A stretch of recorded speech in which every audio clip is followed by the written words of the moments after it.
ਹੁਣ बेटा ਆਪਾਂ 8ਵੀਂ ਕਲਾਸ ਦਾ ਅਧਿਆਇ 1 ਦੀ ਅਭਿਆਸ 1.1 ਦਾ 5ਵਾਂ ਸਵਾਲ ਕਰਨ ਜਾ ਰਹੇ ਹਾਂ। ਇਸ ਸਵਾਲ ਵਿੱਚ ਕਿਹਾ ਜਾ ਰਿਹਾ ਹੈ ਕਿ ਹੇਠਾਂ ਲਿਖਿਆਂ ਵਿੱਚ ਗੁਣਨ ਦੇ ਅੰਤਰਗਤ ਵਰਤੇ ਗਏ ਗੁਣਾਂ ਦਾ ਨਾਮ ਲਿਖੋ। ਹੁਣ ਗੁਣਾਂ ਦਾ ਨਾਮ ਜਾਂ name the property under multiplication used in each of the following. ਹੁਣ ਸਾਨੂੰ ਗੁਣ ਜਾਂ ਪ੍ਰੋਪਰਟੀ ਪਤਾ ਹੋਣਗੀਆਂ ਤਾਈਓ ਨਾਂ ਲਿਖਾਂਗੇ। तो सब तो पहला क्वेश्चन करने तो पहला मैं तुहानू प्रॉपर्टीज़ गुणों बारे दसना चाहूँगा ताकि तुहानू समझ लगे कि क्यों उस गुण नू लिखा जा रहा है। तो ध्यान नाल देखना बेटा सारिਆਂ ने। तुसीं देखो सब तो पहला साडे कोल जेकर कदे भी किसी संख्या नू एक नाल गुणा किया जाता है ਜਾਂ एक नू किसी संख्या नाल गुणा किया जाता है तो वही संख्या वापस आ जाती है। ये जिहड़ा गुण है इसनू असीं पंजाबी च कहने हाँ कि एक गुणात्मक तत्समक है। तत्समक मतलब प्रॉपर्टी, ठीक है ना। One is a multiplicative identity. Identity मतलब तत्समक एक कोई गल है। तो वन एक गुणात्मक तत्समक है का मतलब है एक नाल किस नूं भी गुणा करन ते उही रकम वापस आ जाती है। तो जदों भी तुहानूं तुहाडे कोल किस इस तरह की कोई प्रॉपर्टी यूज़ होएगी कि किसी भी रकम नूं एक नाल गुणा किया जा रहा है या फिर एक नूं ए नाल गुणा किया जा रहा है तो रकम सेम आ रही है तो उसनूं असीं पंजाबी वाले ने की लिखना है गुणात्मक तत्समक। इंग्लिश वाले ने मल्टीप्लीकेटिव आइडेंटिटी। समझ लग गई। पंजाबी वाला बच्चा इंग्लिश में लिख सकता है जो उसको लगता है कि गुणात्मक तत्समक याद नहीं रहता पर मल्टीप्लीकेटिव आइडेंटिटी याद रह सकता है तो वो ये भी लिख सकता है।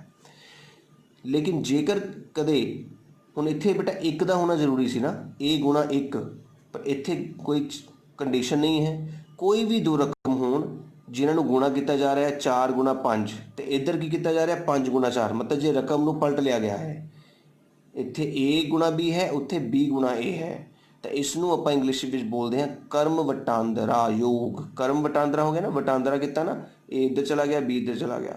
इंग्लिश में बोलते हैं commutative law. Commutative law, commutative भी लिख दोगे तो भी चलेगा।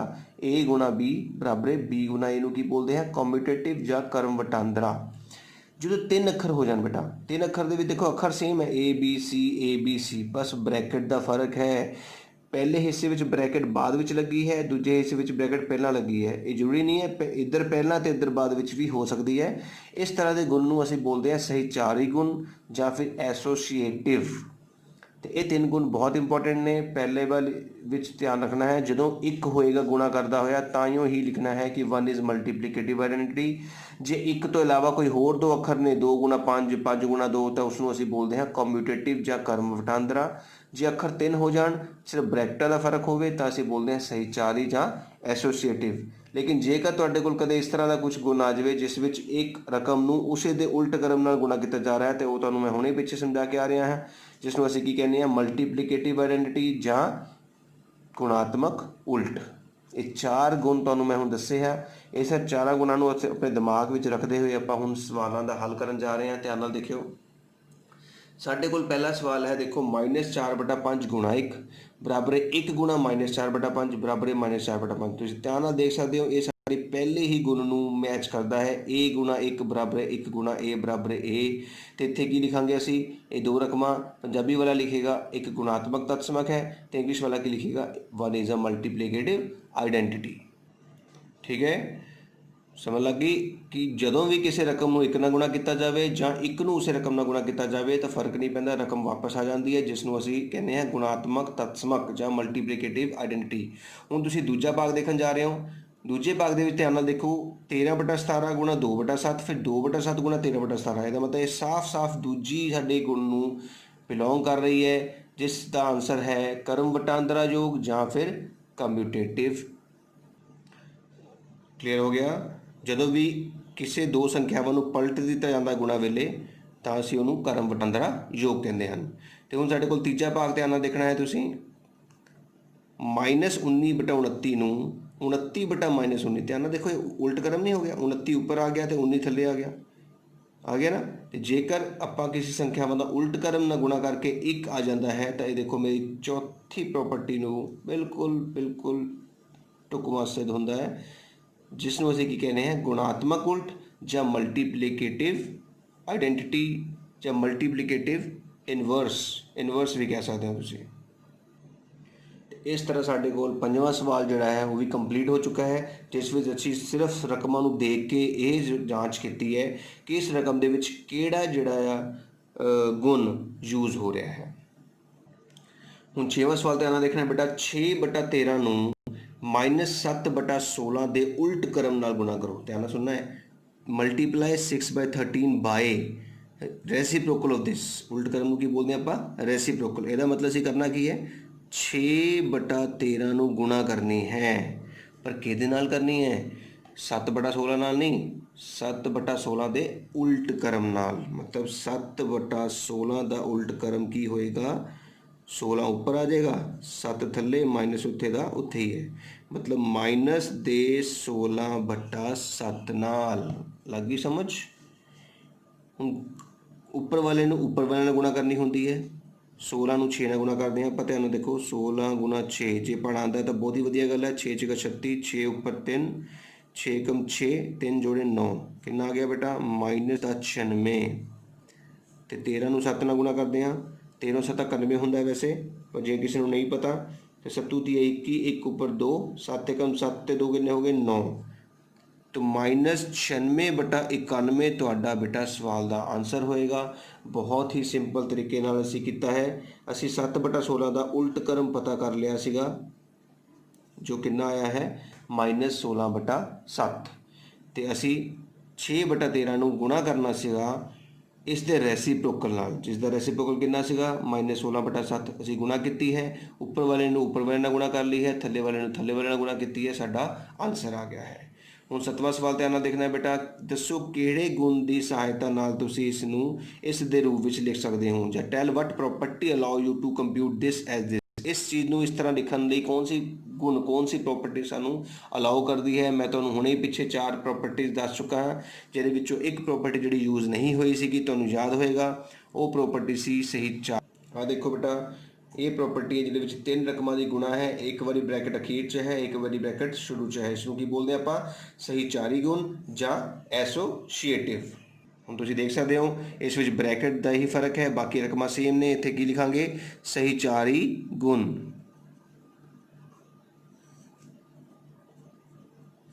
ਜਾਂ ਫਿਰ ਐਸੋਸ਼ੀਏਟਿਵ ਪ੍ਰੋਪਰਟੀ। ਇਸ ਤਰ੍ਹਾਂ ਬੇਟਾ ਸਾਡਾ 1 ਪੁਆਇੰਟ 1 ਅਭਿਆਸ ਦਾ 7ਵਾਂ ਸਵਾਲ ਵੀ ਕੰਪਲੀਟ ਹੋ ਗਿਆ ਹੈ। ਬਹੁਤ ਸੌਖੀ ਐਕਸਰਸਾਈਜ਼ ਹੈ, ਧਿਆਨ ਨਾਲ ਦੇਖਣੀ ਹੈ ਬੇਟਾ, ਇਹਦੇ ਵਿੱਚ ਗਲਤੀ ਹੋਣ ਦੇ ਚਾਂਸ ਨਹੀਂ ਹੁੰਦੇ। ਹੁਣ ਆਪਾਂ ਇਹਦਾ ਅਗਲਾ ਸਵਾਲ ਕਰਨ ਜਾ ਰਹੇ ਹਾਂ, ਧਿਆਨ ਨਾਲ ਦੇਖਿਓ। ਹੁਣ ਬੇਟਾ ਪਹਿਲਾਂ ਆਪਾਂ 1 ਪੁਆਇੰਟ 1 ਅਭਿਆਸ ਦਾ 10ਵਾਂ ਸਵਾਲ ਕਰਾਂਗੇ। ਬਹੁਤ ਇੰਪੋਰਟੈਂਟ ਕੁਐਸਚਨ ਹੈ 10ਵਾਂ ਅਤੇ 11ਵਾਂ, ਇਸ ਨੂੰ ਕਿਸੇ ਵੀ ਹਾਲਾਤ 'ਚ ਅਸੀਂ ਛੱਡ ਨਹੀਂ ਸਕਦੇ ਹਾਂ। ਇਸ ਤਰ੍ਹਾਂ ਦੀ ਪਰਿਮੇय ਸੰਖਿਆ ਜਿਸ ਦਾ ਕੋਈ ਉਲਟ ਕਰਮ ਨਹੀਂ ਹੈ, the rational number that does not have a reciprocal. ਮੈਂ ਤੁਹਾਨੂੰ ਦੱਸਿਆ ਸੀਗਾ ਕਿ ਕੋਈ ਇੱਦਾਂ ਦੀ ਰਕਮ ਹੈ ਜਿਸ ਦਾ ਅਸੀਂ ਉਲਟ ਕਰਮ ਨਹੀਂ ਕਰ ਸਕਦੇ, ਦੱਸਿਆ ਸੀ ਨਾ, ਕਿਹੜੀ? ਹਾਂ, 0। ਅਤੇ 0 ਇੱਕ ਇਸ ਤਰ੍ਹਾਂ ਦੀ ਰਕਮ ਹੈ ਜਿਸ ਦਾ ਅਸੀਂ ਉਲਟ ਕਰਮ ਨਹੀਂ ਕਰ ਸਕਦੇ, ਜਾਂ ਜਿਸ ਦਾ ਅਸੀਂ ਰੈਸੀਪ੍ਰੋਕਲ ਨਹੀਂ ਲੈ ਸਕਦੇ। ਬਸ ਇੰਨਾ ਹੀ ਆਨਸਰ ਸੀਗਾ ਇਸਦਾ। ਅਗਲਾ ਸਵਾਲ ਹੈ ਪਰਿਮੇय ਸੰਖਿਆਵਾਂ ਜੋ ਆਪਣੇ ਉਲਟ ਕਰਮ ਦੇ ਬਰਾਬਰ ਹੈ। ਤੁਹਾਨੂੰ ਯਾਦ ਹੋਏਗਾ, ਇਹ ਵੀ ਮੈਂ ਦੱਸਿਆ ਸੀ, ਕਿਹੜੀ ਰਕਮ ਹੈ ਜਿਹੜੀ ਆਪਣੇ ਹੀ ਉਲਟ ਕਰਮ ਦੇ ਬਰਾਬਰ ਹੁੰਦੀ ਹੈ? ਸੋਚੋ ਜਲਦੀ। ਦੱਸਿਆ ਸੀ 1 ਅਤੇ -1। ਬਿਲਕੁਲ ਠੀਕ, 1 ਅਤੇ -1 ਸਾਡਾ ਇਸ ਕੁਐਸਚਨ ਦਾ ਆਨਸਰ ਹੋਏਗਾ। ਪੰਜਾਬੀ ਵਿੱਚ ਅਤੇ ਹੈ ਅਤੇ ਇੰਗਲਿਸ਼ ਵਿੱਚ ਅਸੀਂ 1 ਐਂਡ -1 ਲਿਖ ਦਾਂਗੇ। ਬਸ ਇੰਨਾ ਹੀ ਫਰਕ ਹੋਏਗਾ। ਲੱਗੀ ਸਮਝ? The rational number that are equal to their reciprocal, ਜਿਹਦਾ ਆਪਾਂ ਰੈਸੀਪ੍ਰੋਕਲ ਕਰੀਏ ਤਾਂ ਆਨਸਰ ਸੇਮ ਆ ਜਾਏ। ਤੀਜਾ ਭਾਗ ਧਿਆਨ ਨਾਲ ਦੇਖਣਾ ਹੈ। ਪਰਿਮੇय ਸੰਖਿਆ ਜੋ ਆਪਣੇ ਰਿਣਾਤਮਕ ਦੇ ਬਰਾਬਰ ਹੈ। ਕਿਹੜੀ ਪਰਿਮੇय ਸੰਖਿਆ ਹੈ ਜਿਸ ਨੂੰ ਮਾਈਨਸ ਦਾ ਚਿੰਨ੍ਹ ਲਾਉਣ ਦੇ ਬਾਅਦ ਵੀ ਫਰਕ ਨਹੀਂ ਪੈਂਦਾ? 0, ਬਿਲਕੁਲ ਸਹੀ। 0 ਨੂੰ ਚਾਹੇ ਪਲੱਸ ਲਗਾਓ ਚਾਹੇ ਮਾਈਨਸ ਲਗਾਓ, 0 0 ਹੀ ਰਹਿੰਦੀ ਹੈ, ਉਸ ਨੂੰ ਪਲੱਸ ਮਾਈਨਸ ਨਾਲ ਕੋਈ ਫਰਕ ਨਹੀਂ ਪੈਂਦਾ। ਰਿਣਾਤਮਕ 0 ਨਾ ਹੀ ਰਿਣਾਤਮਕ ਮੰਨਿਆ ਜਾਂਦਾ ਹੈ, 0 ਨਾ ਹੀ ਧਨਾਤਮਕ ਮੰਨਿਆ ਜਾਂਦਾ ਹੈ। ਇਸ ਕਰਕੇ 0 ਨੂੰ ਪਲੱਸ ਮਾਈਨਸ ਦਾ ਕੋਈ ਫਰਕ ਨਹੀਂ ਪੈਂਦਾ ਹੈ। ਲੱਗੀ ਸਮਝ? ਤਿੰਨੇ ਸਵਾਲ, ਤਿੰਨਾਂ ਦੇ ਵਿੱਚੋਂ ਇੱਕ ਸਵਾਲ ਪੱਕਾ ਆਉਂਦਾ ਬੇਟਾ। ਕਿਹੜੀ ਸੰਖਿਆ ਜਿਸ ਦਾ ਉਲਟ ਕਰਮ ਨਹੀਂ ਹੈ? 0। ਕਿਹੜੀ ਸੰਖਿਆ ਜੋ ਆਪਣੇ ਹੀ ਉਲਟ ਕਰਮ ਦੇ ਬਰਾਬਰ ਹੈ? 1 ਜਾਂ -1। ਅਤੇ ਕਿਹੜੀ ਸੰਖਿਆ ਨੂੰ ਰਿਣਾਤਮਕ ਦੇ ਬਰਾਬਰ, ਆਪਣੇ ਹੀ ਰਿਣਾਤਮਕ ਦੇ ਬਰਾਬਰ ਮੰਨਿਆ ਜਾਂਦਾ ਹੈ? 0 ਨੂੰ। ਹੁਣ 11ਵੇਂ ਸਵਾਲ ਦੇ ਵਿੱਚ ਅਸੀਂ ਕੁਝ ਖਾਲੀ ਥਾਵਾਂ ਕਰਾਂਗੇ, ਧਿਆਨ ਨਾਲ ਦੇਖਣਾ ਹੈ ਬੇਟਾ ਸਾਰਿਆਂ ਨੇ। ਸਿਫਰ ਦਾ ਉਲਟ ਕਰਮ ਡੈਸ਼ ਹੈ। ਮੈਂ ਹੁਣੇ ਸਮਝਾ ਕੇ ਚੁੱਕਾ ਬੇਟਾ, ਸਿਫਰ ਦਾ ਉਲਟ ਕਰਮ ਹੁੰਦਾ ਹੀ ਨਹੀਂ। 0 ਹੈਜ਼ ਡੈਸ਼ ਰੈਸੀਪ੍ਰੋਕਲ, ਸਿਫਰ ਦਾ ਉਲਟ ਕਰਮ ਨਹੀਂ ਹੈ। 0 हैज़ नो रेसिप्रोकल, बिल्कुल ठीक। ਸੰਖਿਆਵਾਂ ਡੈਸ਼ ਅਤੇ ਡੈਸ਼ ਆਪਣੇ ਆਪ ਦੇ ਉਲਟ ਕਰਮ ਹਨ। ਹੁਣੇ ਸਮਝਾ ਕੇ ਚੁੱਕੇ ਹਾਂ ਬੇਟਾ ਕਿਹੜੀ ਸੰਖਿਆਵਾਂ ਦਾ ਉਲਟ ਕਰਮ ਆਪਣੇ ਆਪ ਸੇਮ ਆ ਜਾਂਦਾ ਹੈ, 1 ਅਤੇ -1 ਦਾ। The number dash and dash are their own reciprocals, खुद ही अपने एक दूजे के रेसिप्रोकल हैं, ठीक है ना।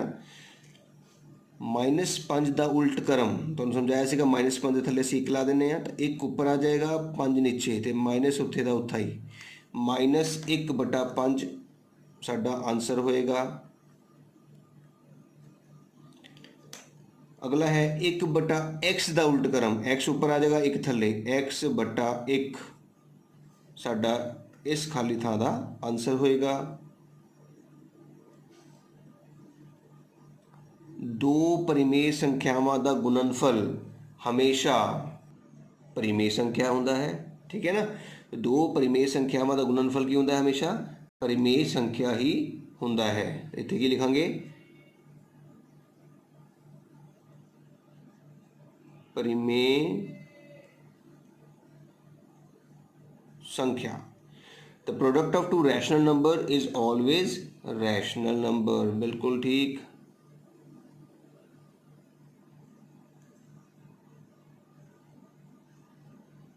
लगी समझ। अगला है किसी धनात्मक परिमेय संख्या का उल्ट करम, धनात्मक का मतलब होता प्लस वाली, ठीक है ना। किसी भी प्लस वाली परिमेय संख्या का उल्ट करम तो प्लस विच ही होएगा, ठीक है ना। तो धनात्मक परिमेय संख्या का उल्ट करम धनात्मक होंदा है,